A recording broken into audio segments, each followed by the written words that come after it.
पहला सवाल, अनुच्छेद 152 की परिभाषा किससे संबंधित है? सही सवाल ऑप्शन बी राज्य।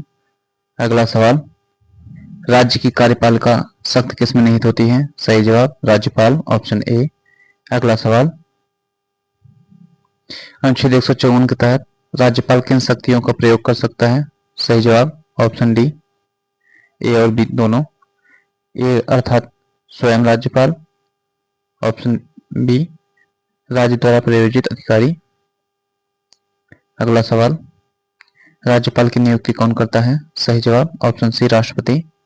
अगला सवाल, राज्यपाल पद की योग्यता के लिए न्यूनतम आयु क्या होनी चाहिए? सही जवाब ऑप्शन बी 35 वर्ष। अगला सवाल, राज्यपाल किसके द्वारा शपथ ग्रहण करता है? सही जवाब उच्च न्यायालय के मुख्य न्यायाधीश ऑप्शन बी। अगला सवाल, अनुच्छेद 159 की शक्तियां किससे संबंधित हैं? सही जवाब राज्यपाल के लिए शपथ या प्रतिज्ञा ऑप्शन बी। अगला सवाल, राज्यपाल को पद से हटाया जा सकता है? सही जवाब राष्ट्रपति की इच्छा से ऑप्शन बी। अगला सवाल, अनुच्छेद 161 के तहत राज्यपाल को किस प्रकार के क्षमादान की शक्तियां प्राप्त हैं? सही जवाब ऑप्शन डी, राज्य के कानून के उल्लंघन करने के लिए दंड को क्षमा, राहत, माफी देने की शक्ति। अगला सवाल, राज्य को उसके पद की शर्तें और वेतन भत्ते बदले जा सकते हैं? सही जवाब ऑप्शन सी संसद द्वारा। अगला सवाल, राज्य की मंत्रिपरिषद का गठन कौन करता है? सही जवाब ऑप्शन ए राज्यपाल। अगला सवाल, मुख्यमंत्री की नियुक्ति कौन करता है? सही जवाब ऑप्शन ए राज्यपाल। अगला सवाल, मंत्री राज्यपाल के प्रसाद पर्यंत पद धारण करते हैं, इसका अर्थ है? सही जवाब वे तब तक पद पर रह सकते हैं जब तक राज्यपाल चाहे ऑप्शन बी। अगला सवाल, अनुच्छेद 164 के अनुसार मंत्री अपने पद ग्रहण करने से पहले किसके समक्ष शपथ लेते हैं? सही जवाब ऑप्शन सी राज्यपाल। अगला सवाल, राज्य का महाधिवक्ता एडवोकेट जनरल किसके द्वारा नियुक्त किया जाता है? सही जवाब राज्यपाल द्वारा ऑप्शन ए। अगला सवाल, महाधिवक्ता पद के लिए क्या योग्यता आवश्यक है? सही जवाब उच्च न्यायालय का न्यायाधीश बनने की योग्यता।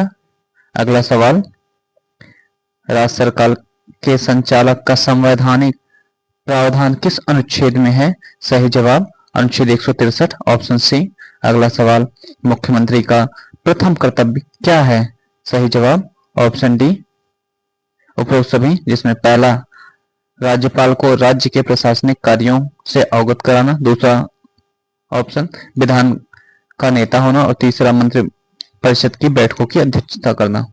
अगला सवाल, राज्यपाल को किसकी सलाह पर कार्य करना होता है? सही जवाब ऑप्शन बी मंत्रिपरिषद। अगला सवाल, राज्य विधानमंडल के दोनों सदनों वाले राज्यों में कौन से सदन होते हैं? सही जवाब ऑप्शन बी विधानसभा और विधान परिषद। अगला सवाल, विधानसभा सदस्यों की अधिकतम संख्या कितनी हो सकती है? सही जवाब ऑप्शन बी 500। अगला सवाल, विधानसभा के सदस्यों की न्यूनतम संख्या कितनी हो सकती है? सही जवाब ऑप्शन सी 60। लेकिन इसमें अपवाद भी है कुछ क्षेत्रों को छोड़ के, जैसे असम, त्रिपुरा, क्योंकि वहां पे कुछ ही सीटें हैं। अगला सवाल, विधान परिषद के सदस्यों की कुल संख्या राज्य विधानसभा के सदस्यों की संख्या के कितने प्रतिशत भाग से अधिक नहीं हो सकती है? सही जवाब 1/3 ऑप्शन ए। अगला सवाल, विधान परिषद के सदस्यों का कार्यकाल होता है? सही जवाब ऑप्शन ए 5 वर्ष। माफ कीजिएगा ऑप्शन सी 1 कार्यकाल 6 वर्ष का हो, 6 वर्ष होता है, जिसमें अस्थायी सदन है, जिसमें हर 1/3 सदस्य हर साल सेवानिवृत्त होते हैं। अगला सवाल, विधान परिषद के सदस्यों का चुनाव कैसे होता है? सही जवाब, अप्रत्यक्ष रूप से स्थानीय निकाय विधानसभा स्नातक आदि द्वारा। Option B. अगला सवाल, विधानसभा का कार्यकाल कितना होता है? सही जवाब, ऑप्शन बी 5 वर्ष। अगला सवाल, राज्य के विधानमंडल के सत्र को कौन आहूत और स्थगित करता है? सही जवाब, ऑप्शन बी राज्यपाल। अगला सवाल, विधानसभा के अध्यक्ष का चुनाव कौन करता है? सही जवाब, ऑप्शन बी विधानसभा के सदस्य। अगला सवाल, विधेयक को धन विधेयक के रूप में कौन प्रमाणित करता है? सही जवाब, विधानसभा अध्यक्ष। Option D. अगला सवाल, धन विधेयक कहां पेश किया जाना चाहिए? सही जवाब, ऑप्शन बी विधानसभा में। अगला सवाल, यदि विधान परिषद विधानसभा द्वारा पारित विधेयक को 14 दिनों तक पास नहीं करती तो क्या होगा? सही जवाब, ऑप्शन बी विधेयक दोनों सदनों द्वारा पारित माना जाता है। अगला सवाल, राज्यपाल एक विधेयक को पुनर्विचार के लिए वापस भेज सकता है सिवाय धन विधेयक के। Option A. अगला सवाल,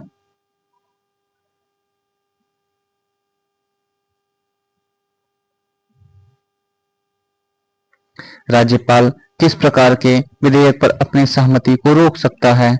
सही जवाब, ऑप्शन सी वह विधेयक जिसे राष्ट्रपति की सहमति के लिए आरक्षित किया गया हो।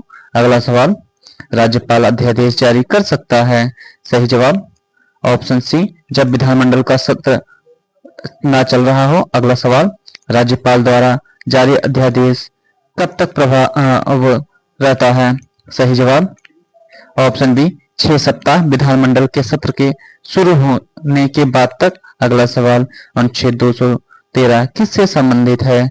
सही जवाब, ऑप्शन बी राज्यपाल के अध्यादेश जारी करने की शक्ति। अगला सवाल,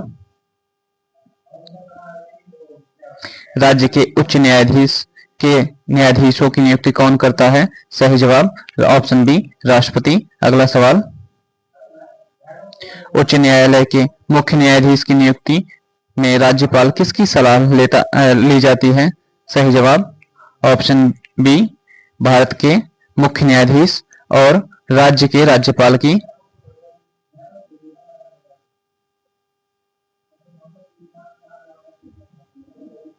अगला सवाल, उच्च न्यायालय के न्यायाधीश पद की योग्यता के लिए न्यूनतम आयु क्या है? सही जवाब, ऑप्शन सी कोई न्यूनतम आयु नहीं है।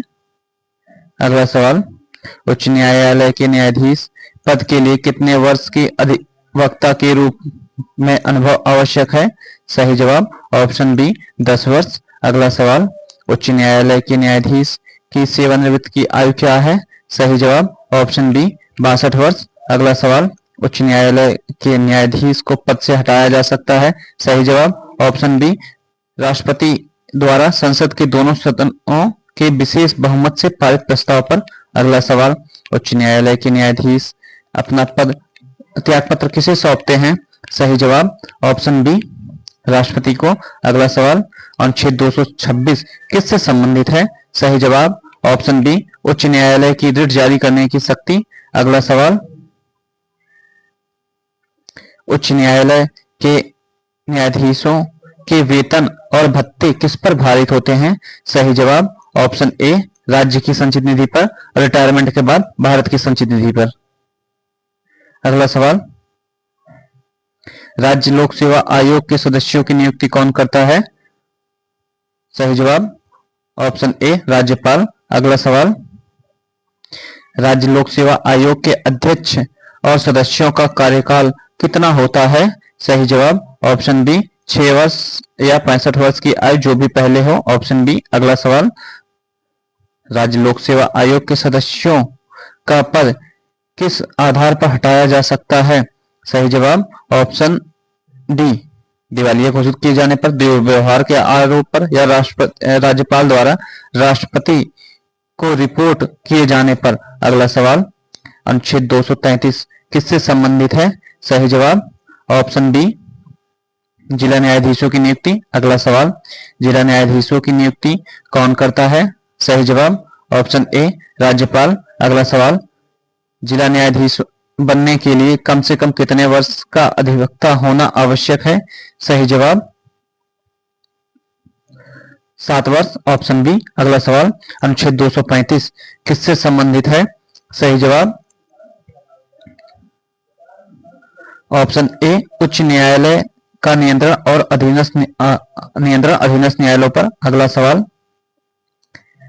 राज्य के विधानमंडल द्वारा पारित कोई कानून कब विधेयक बन जाता है? सही जवाब राज्यपाल के हस्ताक्षर पर, ऑप्शन बी। अगला सवाल, राज्यपाल राष्ट्रपति के विचार के लिए किस प्रकार विधेयक को आरक्षित कर सकता है?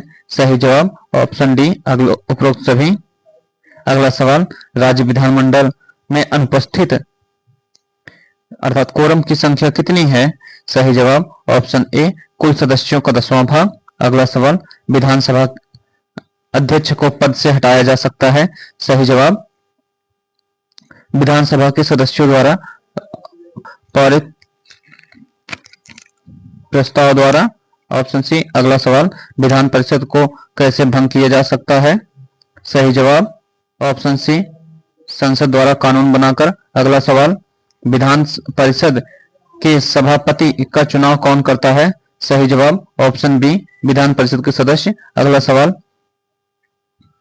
किसी राज्य में राष्ट्रपति शासन लागू हो तो विधानमंडल की शक्तियां किसमें निहित की जाती हैं? सही जवाब ऑप्शन बी संसद में। अगला सवाल, अनुच्छेद 237 किससे संबंधित है? सही जवाब ऑप्शन सी कुछ वर्ग के मजिस्ट्रेट आदि पर उच्च न्यायालय की शक्ति का विस्तार। अगला सवाल, राज्यपाल राज्य के किस अधिकारी के कार्यों का आवंटन कर सकता है? सही जवाब ऑप्शन सी मंत्रियों के।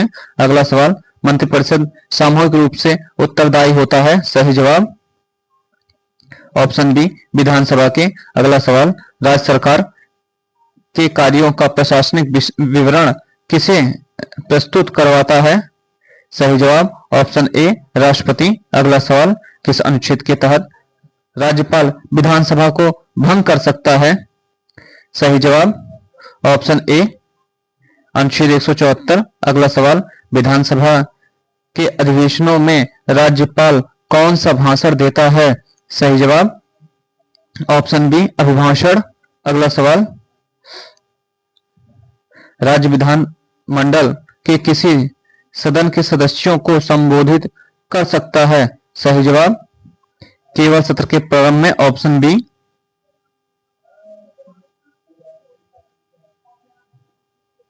अगला सवाल, विधानसभा में अनुपूरक, अतिरिक्त या अनुपाती अनुदानों पर मतदान किसके द्वारा किया जाता है? सही जवाब ऑप्शन ए विधानसभा अध्यक्ष। अगला सवाल, राज्य की संचित निधि से धन निकालने के लिए किसकी स्वीकृति आवश्यक है? सही जवाब ऑप्शन ए राज्यपाल की। अगला सवाल, राज्य के महालेखा परीक्षक की रिपोर्ट किसके पास प्रस्तुत की जाती है? सही जवाब ऑप्शन बी राज्यपाल। अगला सवाल और आज का अंतिम सवाल, किस अनुच्छेद के तहत राज्यपाल राज्य लोक सेवा आयोग की रिपोर्ट को विधानमंडल के समक्ष रखवाता है? सही जवाब ऑप्शन ए अनुच्छेद 323।